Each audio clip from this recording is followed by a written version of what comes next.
Hi, I'm Margie Zessinger, one of the head coaches here at the IMG Voluntary Tennis Academy. I'm standing here with Ashley Dean, one of our players, who's going to help me demonstrate in this 5-part video series on court positioning. Court positioning is often overlooked as a coach. We talk about strategy, we talk about where to hit the ball, how to hit the ball, but the basic fundamental of knowing where you are in the court is very important and can often be overlooked. Let's take a look at the serve positioning in this first video. Ashley's going to walk up to the typical spot where you see most servers serve from, which is about 2.5 to 3 feet from the hash mark. The reason we like this area of the court along the baseline when you serve is that it gives you the best angle for all of the 3 major target areas, which is the out wide serve to the green cone, the body serve to the blue cone, as well as the tee serve to the yellow cone. Okay. This disguises all 3 serves. The returner has a hard time recognizing which serve placement Ashley is going to hit.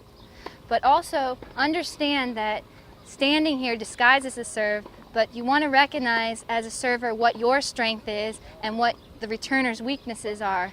So you base your positioning on that as well. So let's say Ashley's serve out wide is one of her strengths. You'll see her typically stand a little bit more to her right on the out wide on the deuce side. By serving here, you get a better angle to the placement, but you also want to be aware that you're giving up the disguise factor. The returner is going to recognize that you're more likely to go out wide on the serve, as well as it gives them an opening to hit their return down the line. So as a server, be ready to cover the open court. It's important to recognize your strengths as a server, but it's also important to recognize the returner's weaknesses. So let's say Ashley's playing and her opponent has a weaker backhand on this deuce side here.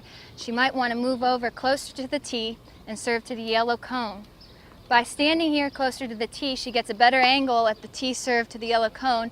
However, she is giving up the disguise factor. So standing typically 2.5 to 3 feet is the most common what players use, but you also see them use other options by standing a little bit further out wide or closer to the tee. That concludes our video on serve positioning. Now I'm going to cover another important aspect, the return of serve positioning. How to make adjustments if the server has a strength or weakness.